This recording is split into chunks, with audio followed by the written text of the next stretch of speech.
Well, hi, Chester. How are you doing? I'm doing great. Did you come over to tell me something? Yeah, I sure did. I came to recite the first 7 of the 10 commandments. The first 7? Really? That's great. And I'm gonna do it in front of the company. Our company? Where? Right there. Oh, hi! How are you doing? Oh, I'm so glad you could join again. Do you know Chester? Yeah, of course you do. Do you know the 10 Commandments? Great. Well, Chester's been working really hard to memorize the first 7. Let's see if he can do it. Commandment 1. Thou shalt have no other gods before me. Correct. Commandment 2. Thou shalt not make unto thee any graven image or any likeness of anything that is in heaven above, or that is in the earth beneath, or that is in the water under the earth. Thou shalt not bow down thyself to them, nor serve them. For I, the Lord thy God, am a jealous God, visiting the iniquity of the fathers upon the children unto the 3rd and 4th generation of them that hate me, and showing mercy unto thousands of them that love me, and keep my commandments. Correct. Commandment 3. Thou shalt not take the name of the Lord thy God in vain, for the Lord will not hold him guiltless that taketh his name in vain. Correct. Commandment 4. Remember the Sabbath day to keep it holy. 6 days shalt thou labor and do all thy work, but the 7th day is a Sabbath of the Lord thy God. In it thou shalt not do any work, thou, nor thy son, nor thy daughter, nor thy manservant, nor thy maidservant, nor thy cattle, nor thy stranger that is within thy gates. For in 6 days the Lord made heaven and earth, the sea, and all that in them is, and rested the 7th day. Wherefore the Lord blessed the Sabbath day and hallowed it. Correct.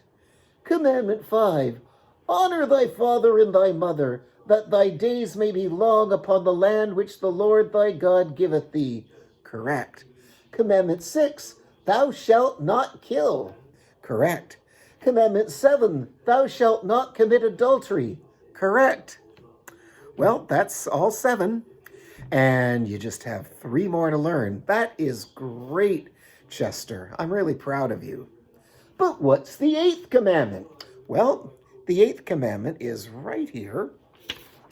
And the 8th commandment is, thou shalt not steal. Exodus 20, verse 15. Well, that makes sense. I would never, ever steal money from the bank. Well, that's good. But you know, Chester, all stealing is wrong. All stealing is wrong?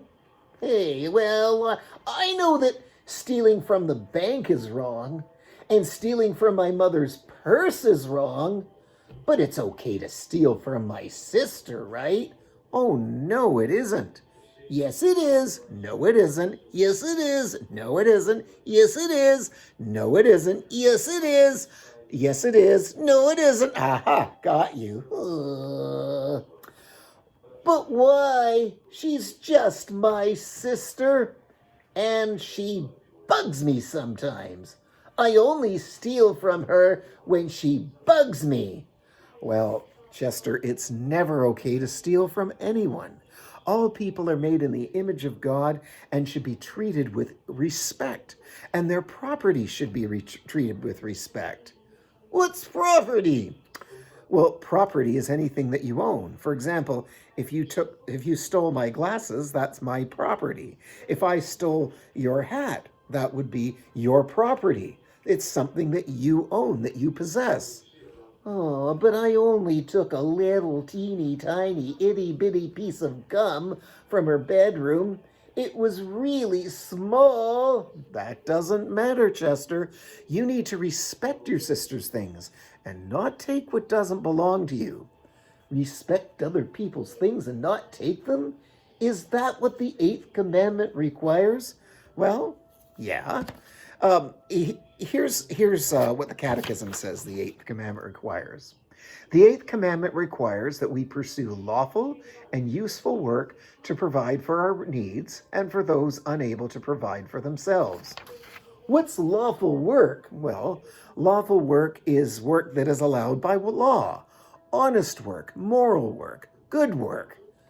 You mean that my job can't be illegal? You mean that I'm not allowed to be a bank robber if I want? Chester, you know better than that. Whatever work you do to earn money, it must be lawful and honest. We must all work, but whatever work we do, you must never cheat anyone or do something that would get you in trouble with the police. What's useful work? Well, useful work is work that helps other people.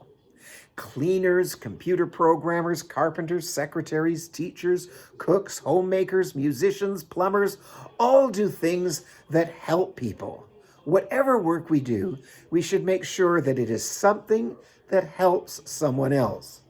Is everyone supposed to work? Well, everyone should do some work as far as they're able. When you're little, you might learn how to carry your plate to the sink so that your parents can wash it. Later on, you might learn to wash the plates and dishes yourselves. Or you might learn to make your bed every day. You know, adults must do a lot of work. Sometimes people work at home. Sometimes adults leave home for the day to work for other people. And when we work, we should always make sure that we do a good job. Do we have to do a good job too? I'd rather just do a sloppy job and get it over with. Oh no, we have to do a good job.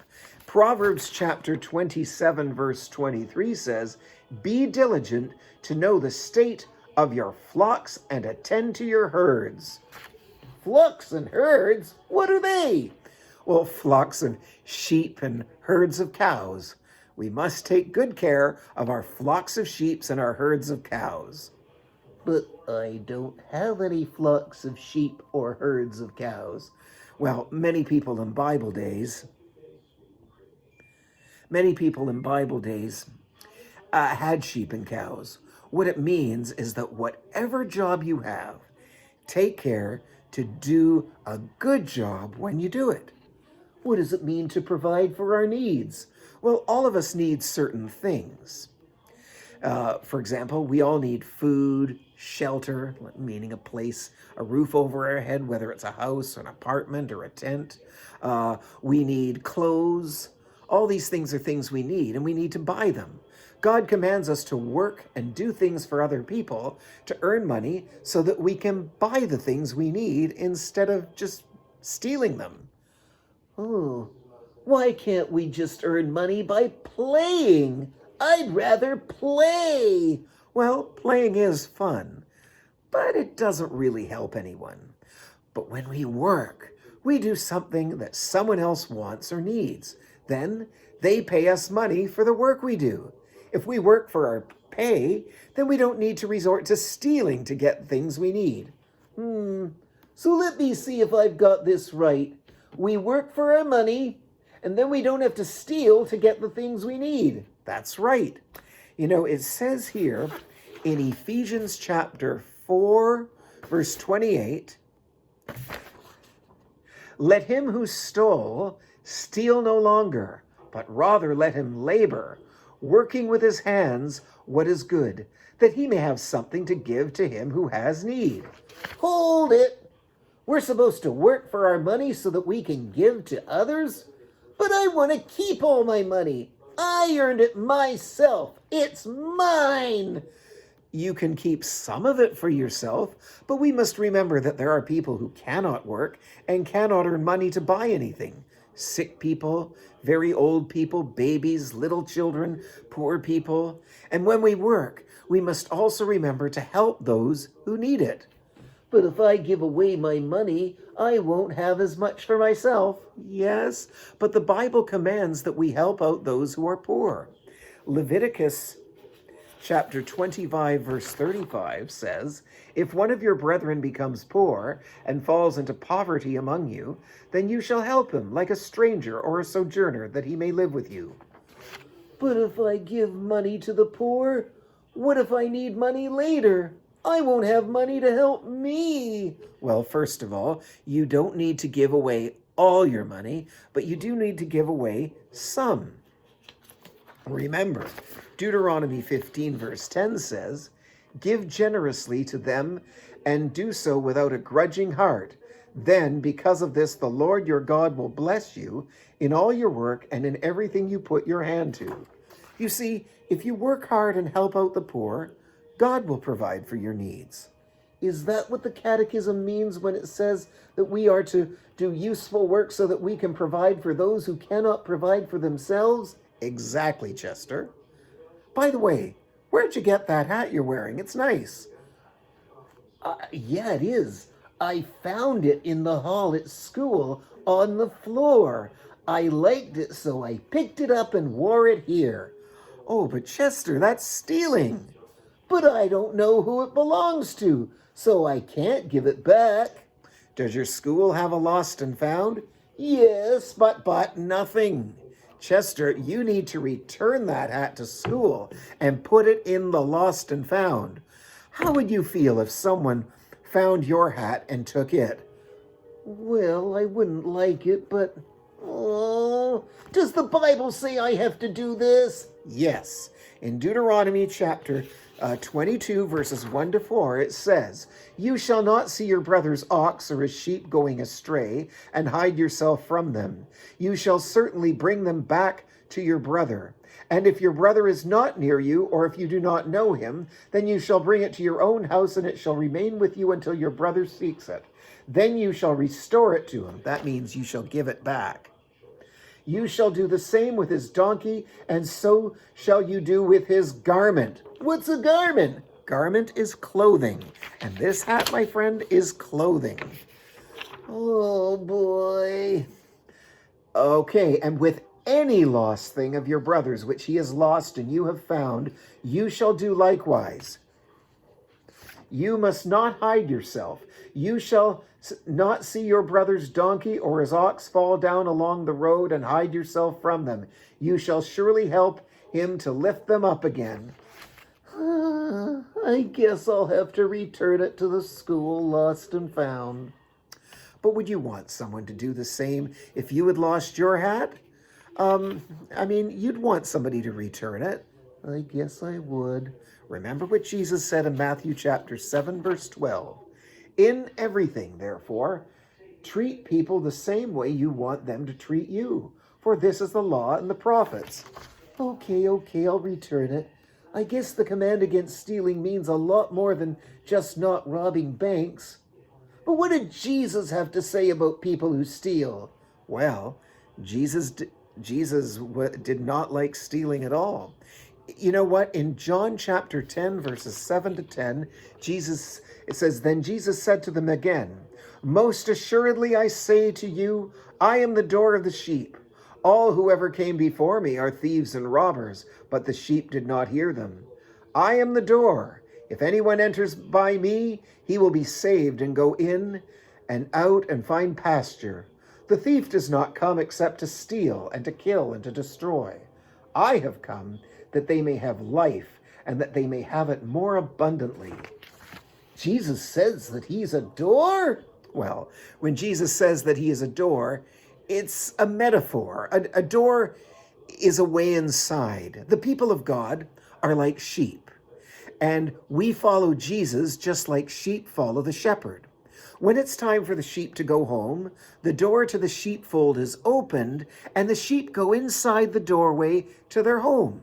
In the morning, the door is opened, and they go out through the door, and then they eat the grass outside. Jesus is the door because he is the way into salvation. Jesus died on the cross for our sins and rose from the dead so that we could be saved. If we believe in Jesus, we have gone through the door that leads to salvation. That's how Jesus is the door, because he's the way to salvation. But where does the thief come into the story? Well, people that teach you that you can be saved in any other way than by Jesus are called thieves and robbers. Thieves and robbers? Why? Because they are trying to steal the sheep away from Christ. And if a person tries to be saved by trusting in anyone other than Jesus Christ, they won't be saved. They won't go to heaven. No wonder Jesus calls these false teachers thieves and robbers. I'm glad that Jesus is the doorway to eternal life. I'm going to trust in Jesus, not in people who pulled me away from Jesus. They're just thieves and robbers who steal. I'm glad to hear that, Chester. Well, that's all for today, everyone.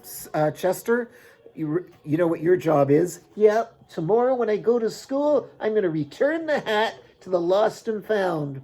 Great, Chester. Now, everybody else, join us next time when, Lord willing, we will learn about what is forbidden, what is not allowed in the 8th commandment. See you then.